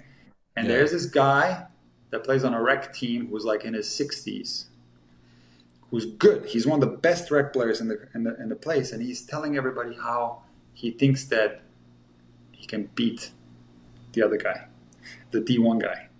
He really thinks that. He's that delusional. So that's what happens. Some people are just simply delusional. They think they can. You know what the number one question that I get on social media is? Number one, by far, no idea. Is it too late for me to turn pro? Yeah. And I've made several videos on this, and people just are delusional. They think that, I have so many stories that I can tell you. I'm going to tell you one. And there's this guy who was training with me, and then he actually moved to a different state and came back for a training session. He was in town. And this is so insane. I don't even know where to begin. He decided to play futures. And he is like not even 5'0". He's like maybe 4'5". And he was competing in juniors in Florida, not winning any matches, then competing at that level, 4-5, and losing. And unfortunately, he ran into a coach that told this player that this was possible to achieve, to become a pro. So his goal is not only to play futures, but his goal was to win challengers. So he thinks that he can make it like top 300, top 200. He is not young. I hope he's rich. No, not even. And he's like maybe in his late 20s or something like that. So I told him in that lesson when he came back, I told him he didn't want to hear this. And I don't know if he listened to me, but I told him that this was absolutely ridiculous, that he needs to approach tennis and a goal setting in tennis on a step-by-step basis. He should be thinking about getting to 5-0 first. And that's going to be hard enough in itself, because my guess would be that 1 to 5% of recreational players worldwide are 5-0. The vast majority of recreational players are below that level. And so it's going to be hard enough to reach 5-0. Never mind going to future and winning matches. Like, You remember, 5-0 means that like some of these people like some of them played in college. They're D2, D3 college players. Some are even D1 college players. Some of them played in juniors. You're going to be playing those guys, you know? It's going to be hard enough to make it to 5-0. So I try to explain to him that like this is something that I always say. You don't think about the next level until you dominate your level. So let me see you dominate 4-5 first. Let me see you go to a 4-5 tournament and win like 3 or 4 of those in a row. Let me see you play on a 4-5 team and be the number one player that's winning all the matches. Then we can talk about like starting to get to 5-0. So that was my answer. I don't think that he listened to me though. I think he's still pursuing. No, because it hurts. The truth hurts, right? But this is just one story of many. There's many stories I have like this. Many. It's just some people are just unfortunately they're delusional, and there's unfortunately also some coaches who are not ethical, and they will maybe I don't know. Money, maybe right? they're delusional themselves, the coaches, or maybe they are just unethical in a way where they would take their money from the coaching and promise something that's unrealistic. That I don't know, but yeah, I think that's the case sometimes. Like they get.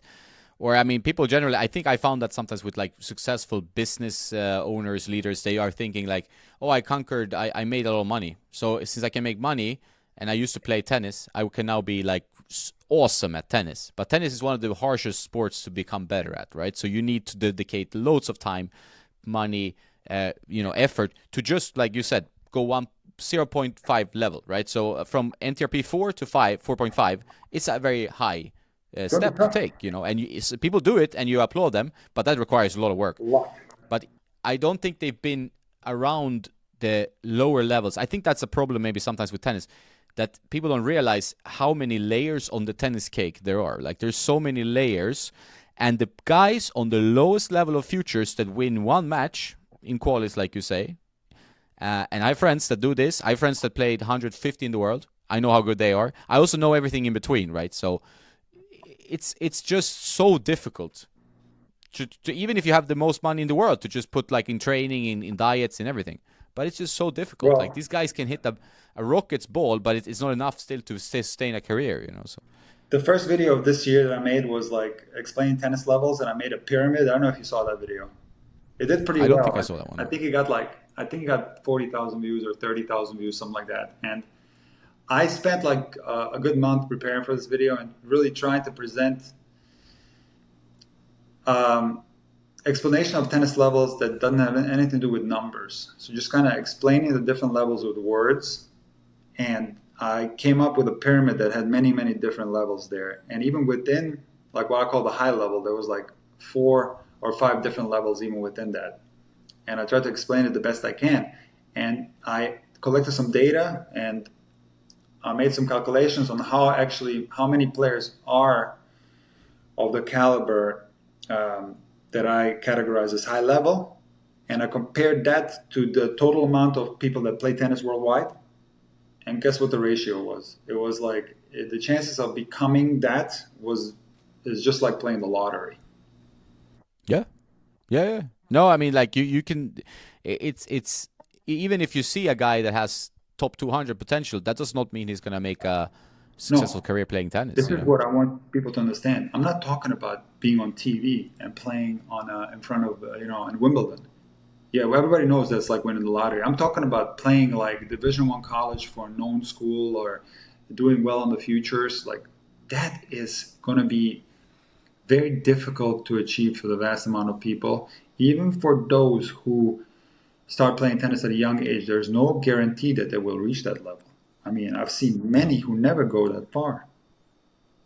No, and also from junior, like I think sometimes the problem is like partly coaches, you said, but also some parents put the idea into their own head and their kids' heads that even though like it's a harsh reality. You can see a kid, you'd be like, okay, he wants to go pro, he's 10.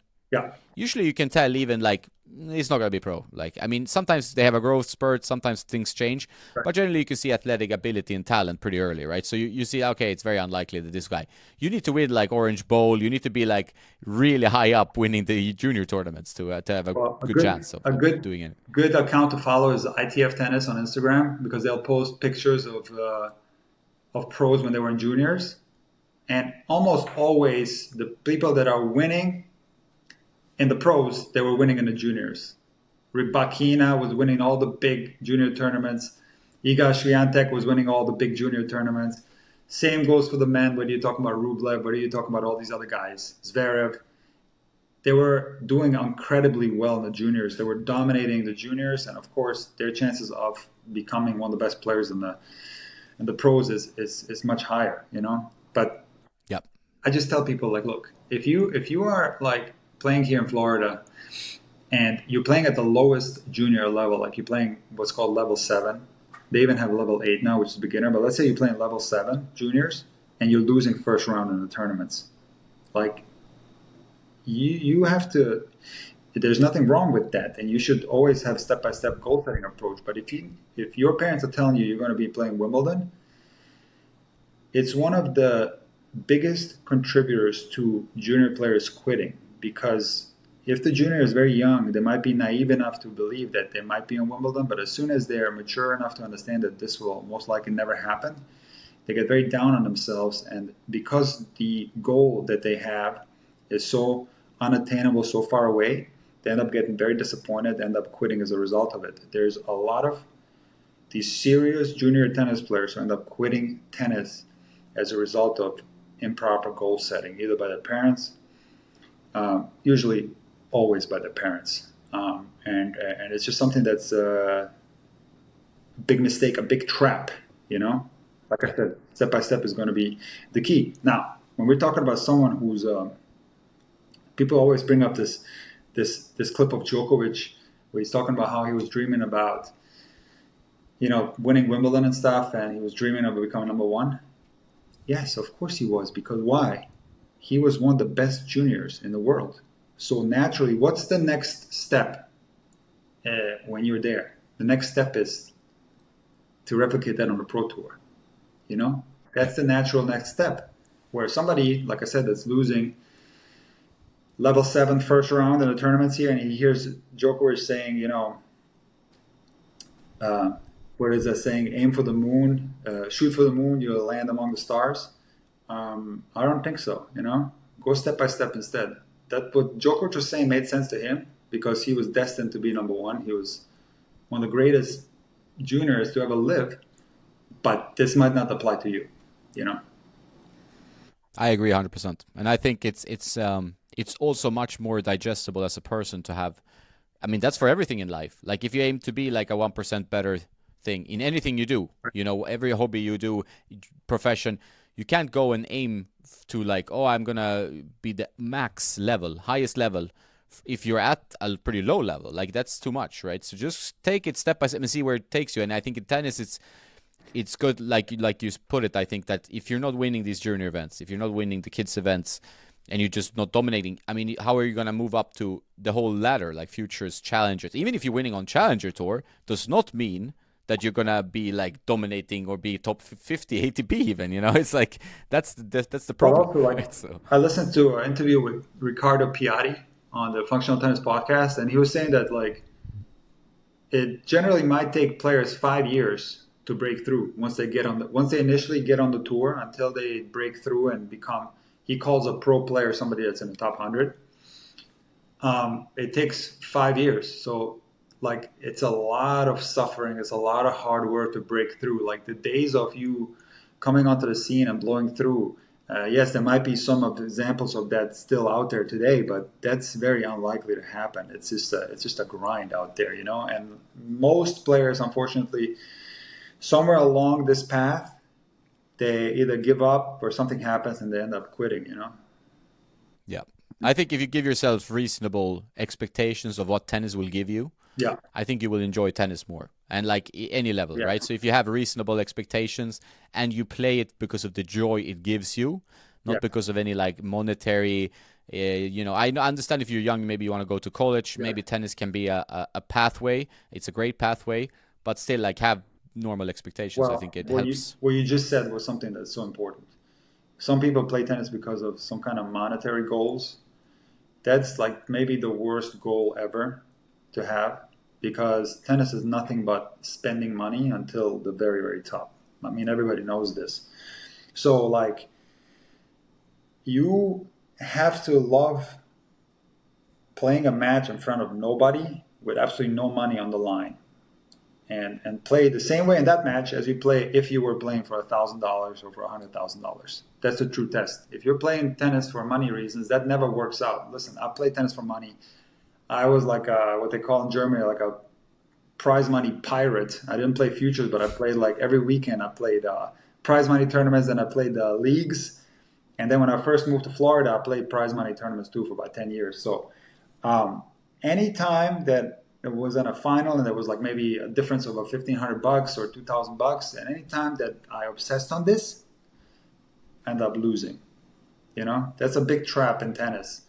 Thinking about, you know, the money when you're playing, you got to play for the love of the game and put in the same emphasis on playing a match in front of nobody, where there's no money on the line, and playing, I guess, in the final of the Wimbledon. I don't know if this is true for the players at the high level. I have no idea of knowing this, but I have a feeling that when Djokovic is playing in the final of Wimbledon, if Federer and Nadal are playing in the final, the last thing on their mind is the difference in the prize money. That's just my opinion. I could be wrong, but I think so. What do you think? Yeah, I think so. I think beating the other guy is their number one priority, whatever it takes. Exactly. Yeah. Nikola, I have to let you go because I have a dinner date here. Of course. Of course. We've been 2 hours already. Oh, perfect, man. That's great. It was fun talking to you. It was nice to meet you. No, it was great. I could be probably speaking for 3 more hours, but we'll do it again then. Right, we'll do it another time. Seems to be the... For sure. We can do it some other time. No problem. Yeah, whenever you want, man. That was really nice. I hope to be able to meet you in person at some point as well. I hope so too. We'll go to Florida. I hope to do actually a US thing. It would be nice to go to the like US Open or do something. Yeah, of course. Because I used to live in the States, but it was like I go every 5 years now. And, and you go for my work. uncle lives in Spain. My uncle lives in Barcelona, so I definitely going to go to Spain soon. Next time I go to Europe. So yeah, definitely. Cool. We'll keep in touch and hopefully get to meet one time. Yeah, it would be nice. It would be nice. Great. Have a nice day, man. Take care.